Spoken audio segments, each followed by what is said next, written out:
JN TV.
TRS party ప్రజల నుంచి వచ్చిన అనేకమైనటువంటి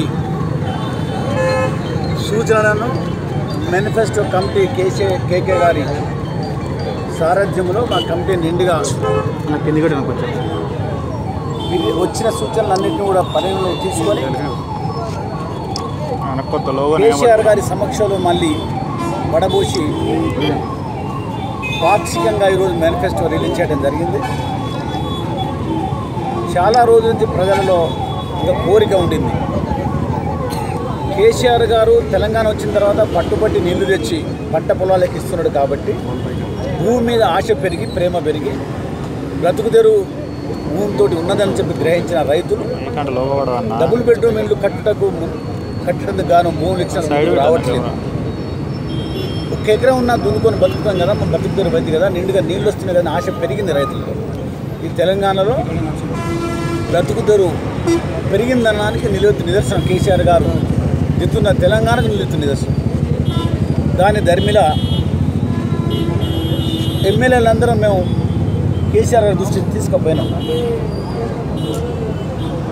భూమి దొరకటం లేదు కాబట్టి ఎవరికైతే ఇల్లు కూలిపోయి ఉన్నాయో గ్రామంలో మన ఆశయం మంచిదని ప్రజలు మెచ్చుకుంటున్నారు, లోకం మెచ్చుకుంటుంది, దేశం మెచ్చుకుంటుంది. డబుల్ బెడ్రూమ్ ఇల్లు ఒక చాట ఖాళీ మాది కట్టిస్తే బాగుంటుంది అనేది.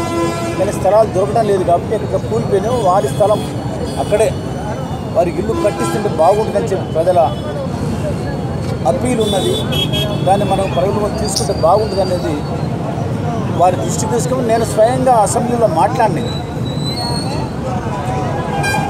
ప్రభుత్వం తీసుకున్న నిర్ణయంతో సస్యశాలమవుతున్నాయి భూములకు. బ్రతుకు తెరువు పెరుగుతుంది కాబట్టి భూములు ఇవ్వట్లేదు. ఇది కేసీఆర్ గారి పరిపాలన దక్షతకు నిలబెడుతున్న నిదర్శనం. కాబట్టి ఎక్కడైతే బీదలకు 50 గదాలు 100 గదాలు ఉండి కూలిపోయిన ఇల్లు ఉన్నాయో అక్కడే వారికి దానికి తగినట్టుగా ఆర్థిక సాయం చేస్తే ఇల్లు నిర్మాణం చేసుకుంటారని చెప్పిన అసెంబ్లీలో స్వయంగా 0 అవర్లో మాట్లాడడం జరిగింది. ప్రతిపక్షాలు సైతం స్వీకరించినాయి. మా ముఖ్యమంత్రి గారు ముషిపిచ్చిన నవ్వి బాగుంది అదని ఆనాడే నన్ను తీసుకున్నారు. వారికి స్థలాలలో ఇల్లు కట్టించిన గాను మేనిఫెస్టోలో పెట్టినందుకు ప్రజలు హర్షిస్తున్నారు, ఆశీర్వదించేందుకు ముందుకు వస్తున్నారు. నేను ప్రతి గ్రామంలో చెప్పినది నల్గొండ సభలో మా ముఖ్యమంత్రి గారు నిండుగా చెప్పిన ప్రజలకు మెసేజ్ ఇచ్చిండ్రు, జరుగుతుందని చెప్పిన అది జరిగింది. ఈరోజు మేనిఫెస్టోలో తెలంగాణ ప్రజల పక్షాన, మా జనగామ ప్రజల పక్షాన నిండుగా కేసీఆర్ గారికి ధన్యవాదాలు తెలుపుతున్న ప్రజలు. అట్లనే రైతు రుణమాఫీ కంటిన్యూ చేస్తూ పెట్టుబడి 10,000 పెంచడం హర్షణీయమని చెప్పి చాలామంది ఫోన్లు వచ్చినాయి. ఇప్పటికే నాకు కేసీఆర్ గారిని బాధాపుగా దీవిస్తూనే ఉంటుంది. ఇప్పుడే కాదు, వారు బ్రతుకున్న రోజు ఈ గడ్డకు వారు ఉండాల్సిందే. సూర్యుడు చంద్రుడు ఉన్నంత వరకు వారి కీర్తి దేశంలో ఉంటుంది, తెలంగాణలో ఉంటుంది. తీసుకున్న నిర్ణయాలు నాడు మేనిఫెస్టో లేకున్నా అనేకం చేసిన వారు. కళ్యాణ లక్ష్మి కానీ, గొల్ల కుటుంబంలో జీవాలు ఇవ్వటం కానీ, మత్స్యకాలంలో చేప పిల్లలు ఇవ్వటం కానీ, ఒంటరి మహిళలకు పెన్షన్ ఇవ్వటం కానీ, రైతులు ఆత్మహత్య చేసుకుని 5 లక్షల రూపాయలు ఇవ్వటం కానీ, అనేక సంక్షేమ పథకాలు ఇలా మా మత్స్యకారులకు అమ్ముకుంటుంది గాను సౌకర్యం ట్రాన్స్పోర్టేషన్ ఇవ్వటం కానీ అనేకం చెప్పుకుంటూ పోతే చాలా ఉన్నాయి. చెప్పిన దానికంటే చేసింది ఎక్కువ ఉన్నాయి. ఇది ఏ ప్రభుత్వమో ఇప్పటివరకు చేయలే. భారతదేశంలో మొదటి ప్రభుత్వం మా తెలంగాణ ప్రభుత్వం, మా ముఖ్యమంత్రి గారే. ఇలా ప్రజా సంక్షేమ పక్షాన అనేక ఇంకా ఆలోచన చేస్తుంది. ఉద్యోగం చేస్తున్న చిరు ఉద్యోగులకు నిండుగా జీతభత్యం ఇచ్చి తీరుతాము, దాన్ని క్షుణ్ణంగా పరిశీలిస్తున్నాను కూడా చెప్పిండు. గవర్నమెంట్ ఫామ్ కాగానే కడుపునిండా వాళ్ళకి జీతం ఇస్తామని కూడా చెప్పిండు. తప్పకుండా ఇస్తారు. చెప్పనివే చేసినప్పుడు చెప్పిన బాధపడి చేస్తారు. చెప్పనివి అమ్మఒడి, చెప్పనివి గర్భిణీ స్త్రీలకు సుఖ ప్రసవం, ఉల్టా డబ్బులు ఇవ్వటం 12-13 వేల రూపాయలు ఇవ్వటం, అమ్మఒడి ద్వారా ఇంటికి పంపడం గౌరవంగా. ఇవాళ స్వర్గధామాలు ఇట్లా చెప్పుకోవడం అనేకం ఉన్నాయి. పెన్షన్ కూడా ఈరోజు 2016 రూపాయలు చేసింది. దాన్ని 1116 2016. వికలాంగులకు 3016 పెన్షన్. ఇది హర్షించదగ్గ విషయం. ప్రజలు ఎదురు చూస్తున్నది. నిండుగా ఇప్పటికే ఉన్నాం. 200 ఇచ్చిన నాటికంటే 1000 రూపాయలు 1500 ఇవ్వడం బాగా తృప్తిగా ఉన్నాం. పెంచితే కాస్త పూస్తే బాగున్నారు, కాస్త పెంచితే బాగున్నారు. దాన్ని 2 అంతలు చేయడం కూడా ఇది ఊహించని. కాంగ్రెస్ చెప్పింది కానీ ఎక్కడ చేయలే. పక్క రాష్ట్రం మా సంగారెడ్డిగా అనుకుంటుంది, మా మెదక్ డిస్ట్రిక్ట్ అనుకుంటుంది కర్ణాటక. అక్కడ చేసి ఇక్కడ చెప్పమని నేను ప్రజల నుంచి వస్తుంది. నేను గ్రామాలు తిరిగిన నేపథ్యంలో, ప్రచారం కొరకు తిరుగుతున్న నేపథ్యంలో అనేక గ్రామాల నుంచి వస్తుంది. పక్కనే ఉంది కదా పంజాబ్, దూరం మనకు. కానీ మనకు తెలంగాణకు ఆనుకొని ఉన్న ఈ కర్ణాటకలో చేసి ఇక్కడికి వచ్చి చెప్పమని చెప్పి ప్రజలు అంటున్నారు. నేను అనట్లేదు.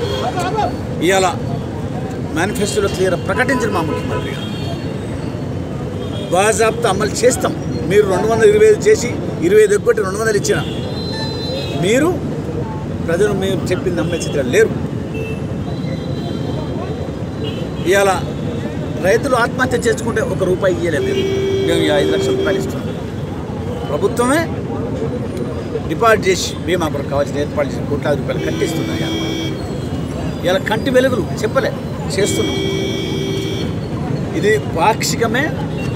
ఇంకా అనేకం చర్చలు ఉన్నాయి, ప్రజల సూచనలు వచ్చినాయి. ఎస్సీ దానికి కూడా ఏం చేయాలని వచ్చినాయి.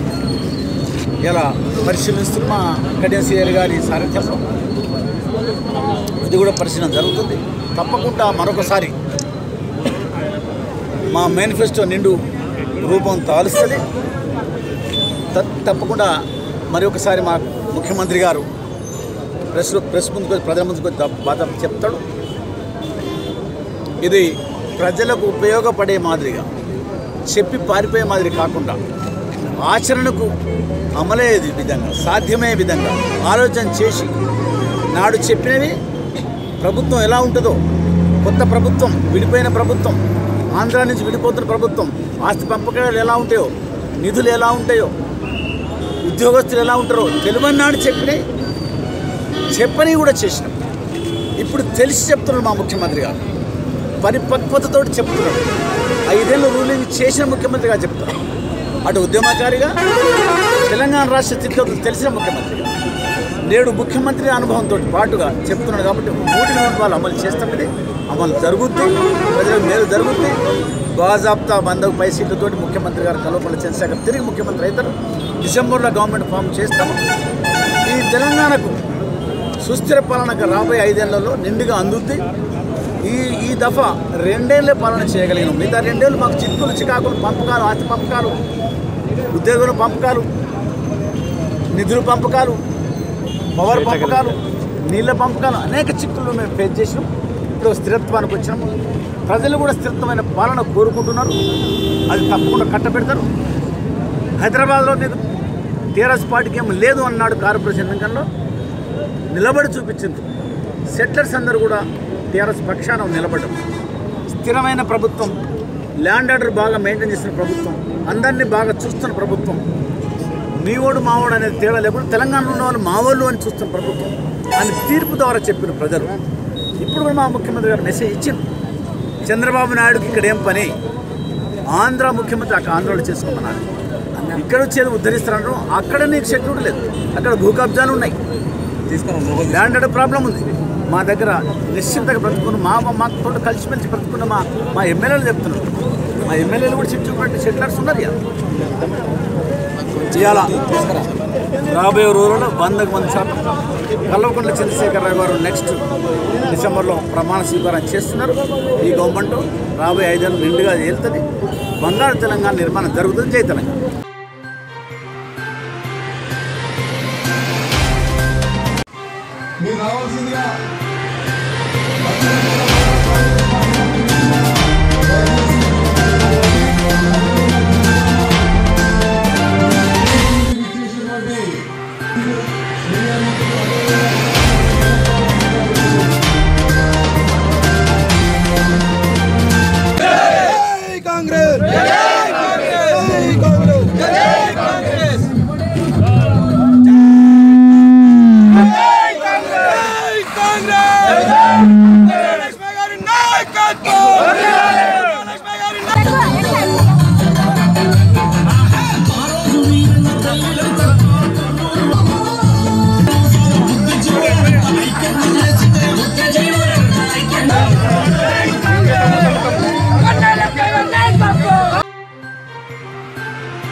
నుండి కడియం శ్రీహరి, రాజయ్య ఇద్దరు ఉప ముఖ్యమంత్రుల అయినా కూడా ఈ గణపూర్ నియోజకవర్గం ఈ సమెత్తు కూడా అభివృద్ధి జరగలేదు.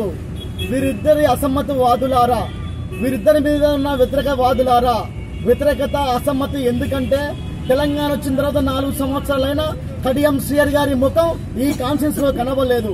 ఈ రోజు ఏ ఊరికి వెళ్ళినా రాజయ్యను చెప్పులతో చీపులతో కొడుతున్న మాకు ఈ అభ్యర్థి వద్దని చీదరించుకుంటున్న రాజయ్యను నెత్తినెత్తుకొని గెలిపిస్తారు. ఖబర్దార్, మీరు ఏ ఊరికి వచ్చినా మీ ఇద్దరిని ఈ కాన్ఫరెన్స్ లో అడుగు పెట్టనీయకుండా మహాకూటమి, ప్రజానికం, తెలంగాణ వాదులందరూ, విద్యార్థులు, మేధావులు మీ ఇద్దరిని ఈ గ్రామాల నుండి తరవడానికి సిద్ధంగా ఉన్నారు.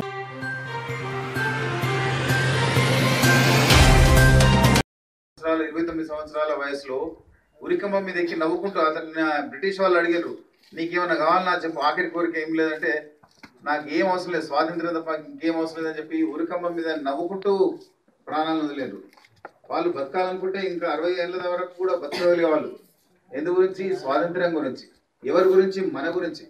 వాళ్ళ తర్వాత ఇవాళ మనం నిజమైన స్వాతంత్రం ఎవరు అనుభవిస్తున్నాం? గత 60 సంవత్సరాలుగా మనం అనుభవిస్తున్నాం. అంటే వాళ్ళ ఆ స్వాతంత్రం విలువ వాళ్ళు ఆ స్వాతంత్రాన్ని వాళ్ళు అనుభవించలేరు కాబట్టి ఆ ప్రజాస్వామ్య గొప్పతనాన్ని వాళ్ళు ఈ ఎన్నికల ప్రవర్తన నియమావళిని అందరూ పాటించాలని మరియు గ్రామస్తులకు అవగాహన కార్యక్రమం కల్పించాలనే ఉద్దేశంతో పోలీస్ డిపార్ట్మెంట్ ప్రతి విలేజ్లో తిరిగి మా ఇన్స్పెక్టర్స్, ఎస్ఐస్, ఏసీపీస్, సిపి వరకు ప్రతి విలేజ్ అండ్ హ్యామ్లెట్ను సందర్శించి ప్రజలతో మమేకమై వాళ్ళకు అవగాహన కల్పించడం జరుగుతుంది. ప్రవర్తన నియమాలను ఎలా పాటించాలి,